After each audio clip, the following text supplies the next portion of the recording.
I didn't realise quite how British I was until I moved to Slovakia. And people started reacting to me like I was being, well, a bit strange. It wasn't the language, it was the social autopilot I brought with me from the UK. I was apologising to inanimate objects, smiling at people who just looked confused, and being painfully indirect when I just needed a straight answer. To actually settle here and make real connections, I had to stop relying on 7 habits that just don't translate. And the one that confused people the most was this. The somewhat meaningless greeting, where in the UK we tend to often say, "How are you?" just as a kind of instinct. We're just like, "Hi, how are you? Are you okay?" or "Are you alright?" just out of nowhere. I don't know why. Or "Hi, you alright?" like that. And don't ask me why we do it. We tend to just do it out of politeness, I think. But the difference is, in Slovakia, people won't ask these questions unless they really want to know. Unless they really want to know, are you alright? Are you okay? How are you doing? How's things? They only ask that if they really care. So I started to notice when moving here, and by default I was saying these things, that Slovaks would just kind of look at me like, alright, like, that's weird. And just maybe answer, fine, thanks, and not really go into it any more than that, because why are we asking? So a Slovak will be confused, why are you asking if you don't really care to know? So this is where it's more kind of superficiality versus literalism. And this is something that I had to unlearn to, well, don't ask unless I really want to know or unless I really care. So it's caused me to be more intentional and focus on the words I use. So I had to unlearn to ask questions only if I really want to know the answers, to not just throw things out as filler. For years, I just thought this was politeness. It took me a while to realise, well, this is kind of how we communicate everything. Which takes us to habit 2, indirect communication. So in the UK, we tend to struggle to be direct, to say it exactly how it is. I mean, don't get me wrong, there's plenty of people who do, but in the main, we kind of be around the bush a little bit. We don't like to say exactly as it is because we don't want to be harsh. But Slovaks, they say it as it is. They say exactly what they mean. If they don't like you, you know they don't like you. If they want you to go away, you know they want you to go away. And this is something I really value about Slovaks, is that you know exactly where you stand with them all the time. So there's no second guessing. Don't get me wrong, there is, like I say, there's people in the UK who do this, but in the main, we tend to beat around the bush. I mean, at least even speaking for myself, I don't want to be horrible to someone, so I will probably beat around the bush, when really I should be more direct and say it as it is, but in a nice way, but just say it as it is.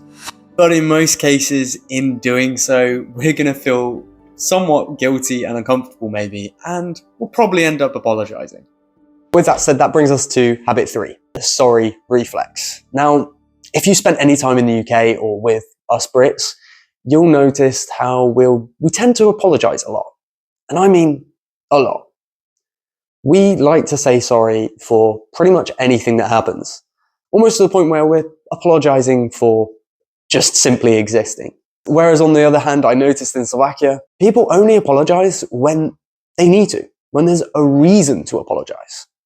And it's from getting some friendships in Slovakia that I started to notice this, because some of my friends, my close friends here, were pointing things out and saying, why are you apologizing? There's like no need. And that's when I started to realize, okay, maybe I am over apologizing when there's literally no need. And this is something I really like about how Slovaks are. They will only apologize if there's a reason to. And so whilst I still sometimes struggle with apologizing, I'm working on it, and I'm a hell of a lot better than I used to be. That takes us to habit 4, the fake smile. Yeah, so you've probably noticed this when interacting with Brits, that there's a lot of pleasantry. People will tend to smile a lot. Now, it's not always fake smiles, but it can well be sometimes fake smiles. Whereas in Slovakia, there's more of a balance between authenticity and stoicism. And this is something I really appreciate about Slovaks. They will not smile at you just for the sake of it. And this is something that I noticed and had to adapt to when I first moved to Slovakia, because you're walking around in the UK and you pass another Brit and you just sort of, all right, nod, smile, a little smile, and that's it, whether you know the person or anything. Whereas in Slovakia, people are a bit more straight-faced. And at first, it came across as cold, that maybe Slovaks were rude or they didn't like me, or I don't know. But it took me spending more time in Slovakia to realize, no, that it's just they're not going to smile at you for the sake of it. Now, I want to mention, this is not me attacking anything about Brits, not at all. It's just what I've experienced, that we tend to do these things. Or at least, I definitely do these things. With that in mind, be sure to stick around, because these last 3 habits are for sure the ones I struggled the most with. That takes us to habit 5, which somewhat builds on a previous habit, which is avoiding conflict. Often, as I said in the UK, we will beat around the bush. We will not necessarily say how it is. We'll be nice, because we don't necessarily want the conflict. I mean, that's what I've seen a lot, but don't get me wrong, there's plenty of people who do want the conflict and will try to start fights. But often people will tend to try and be more nice, more friendly, and try to avoid the conflict. Whereas in Slovakia, people are direct. They'll be honest, whether you like it or not. And if it leads to confrontation, then it leads to confrontation. But they, like I said, will be authentic. They will be honest. And as I've said the whole way, there's always exceptions to the rule. I'm just generalizing here, okay? So any Brits who don't agree with these things, then that's not you, don't worry. Yes, I know, I'm really falling into this habit perfectly right now. All right, I'm aware. That brings us to habit number 6. So that takes us to the banter defense. A lot of times we will use humor to deflect from, well, serious topics so that we make it a little bit more lighthearted in the UK. Whereas from my experience, Slovaks will joke, but they will tend to be able to take the deep topic on board and actually run with it. They'll be able to talk about it. If you want to have a deep and meaningful conversation, of course you can do with plenty of Brits, but a lot of the time it'll just be banter and you kind of gloss over the topic. At least that was my experience often with people in the UK. That takes us to the last habit, and well, one that I really struggled with. That takes me to habit number 7, and that's to do with friendship pacing. In the UK, we almost try to become friends quite quickly by indirectly, I guess, by saying, all right, mate, how's it going, bud? Different things like this when we don't actually know the person. We will use terms like mate, bud, fella, lad, whatever, stuff like that. And there's nothing really to it. They're not actually our mate, they're not our buddy, they're nothing like this.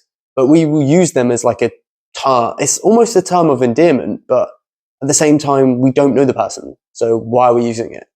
And this is something that I've noticed in Slovakia. They will kind of look at you funny if you start calling them mate or different things like this when you don't know them. So yeah, it's something I had to unlearn, to not call people mate or anything like this, or cheers mate or anything like that, unless I really mean it. And they don't want to just call you mate or friend or anything like this unless they truly see you like that. So that's something that I've noticed, and it's something that I enjoy about Slovaks, that, like I've mentioned several times, they're very authentic. They're very stoic. They don't want superficiality.